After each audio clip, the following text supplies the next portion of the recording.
मराठा दौलतीच्या आधारस्तंभांनो, शिवरायांच्या मावळ्यांनो, आज या पवित्र सिंहासनावर बसून आम्ही तुम्हाला वचन देतो, इथून पुढे आमचा प्रत्येक श्वास आबासाहेब छत्रपती शिवाजी महाराजांनी स्थापन केलेल्या स्वराज्याच्या रक्षणासाठी असेल. आमच्या धमन्यातून वाहणाऱ्या रक्ताचा थेंब थेंब आम्ही स्वराज्य देवतेच्या पायी अर्पण करू.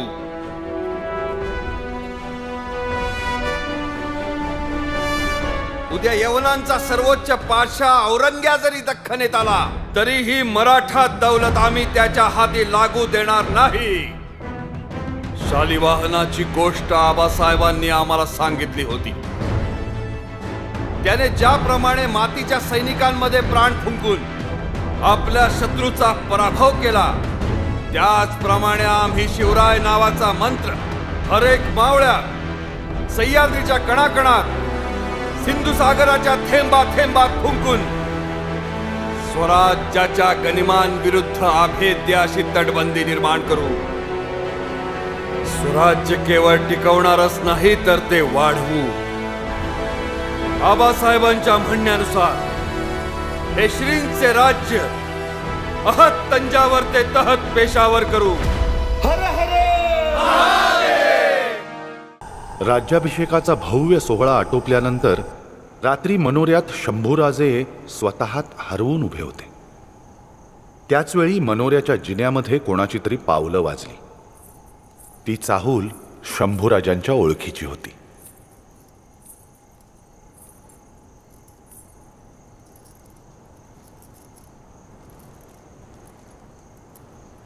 या महाराणी सरकार या.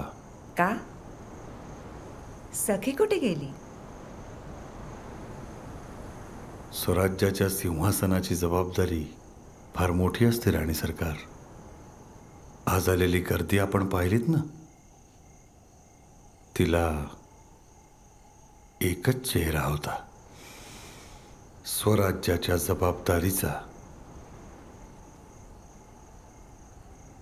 त्या गर्दीत सखी, येसू या हाका हरवतात आणि राहतात त्या केवळ महाराज, महाराणी सरकार या ललकार्या. आजपासून या सगळ्या मराठा रयतेची जबाबदारी आपली झाली.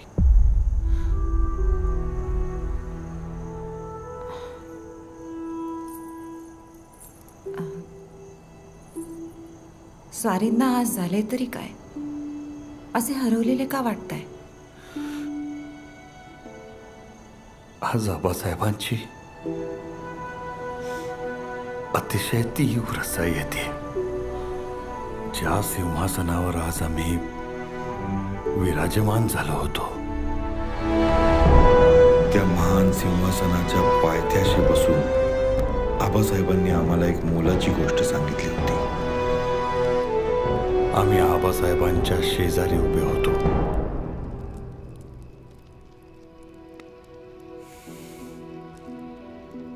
शंभूबाळ,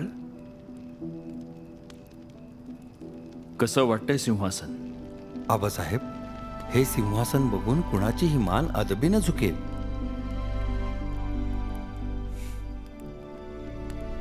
होय, कारण हे सिंहासन केवळ सोनाराच्या भट्टीतून तयार झालेलं नाही, तर आपल्या अगणित वीरांच्या रक्ताच्या मंथनातून बाहेर पडलेलं अमृत आहे.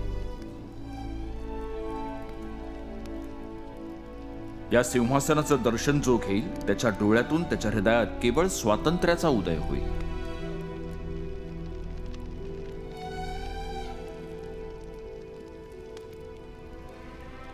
आम्ही जेव्हा जेव्हा सिंहासनी बसतो तेव्हा आमच्या मनी एकच विचार असतो,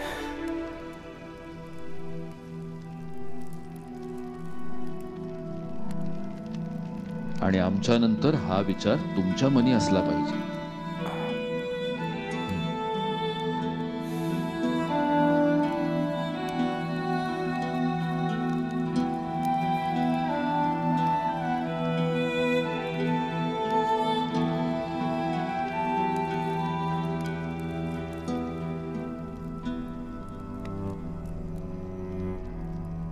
पण शंभूबाळ, एक गोष्ट सदैव ध्यानी ठेवा.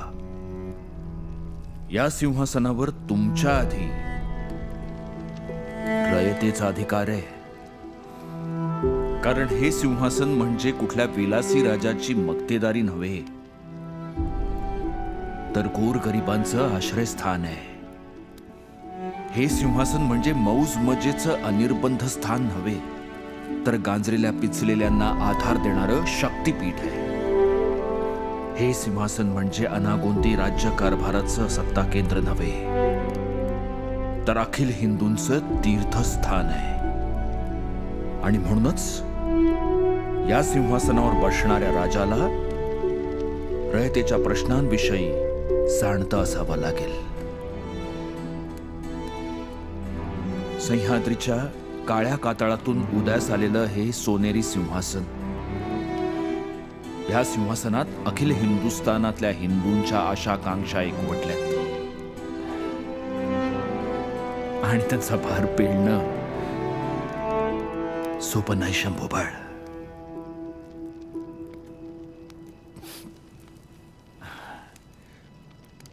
तुमच्या या बाहूंमध्ये आऊसाहेबांच्या संस्कारातून आणि आमच्या ध्येयातून इतकं बळ येऊ की शिवाजी नंतर संभाजी हे नाव केवळ वंशपरंपरेनं नाही, तुमच्या पराक्रमानं, तुमच्या कर्तृत्वानं कल्पांतापर्यंत गाजत राहिलं पाहिजे.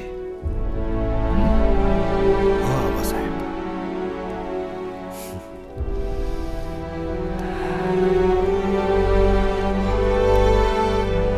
त्या दिवशी आम्ही आबासाहेबांना जे वचन दिलं होतं ते वचन पूर्ण करण्याची जबाबदारी इतक्या लवकर आमच्या खांद्यांवर पडेल असं आम्हाला वाटलं नव्हतं.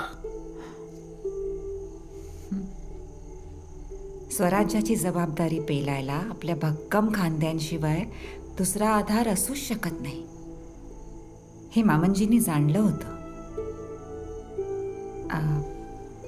आपली परवानगी असेल तर आम्ही एक मागणं मागू. माग येसू माग. काय हवंय ते माग. मामनजींच्या नंतर रयत आपल्याकडे बऱ्याच गोष्टींसाठी आस लावून बसली आहे. आम्ही नेहमी जिजाऊ आऊसाहेब आणि मामनजींच्या तोंडून ऐकलंय, रयत आपल्या पोटची. तिचा सांभाळ आपल्याला लेकुराप्रमाणे केला पाहिजे.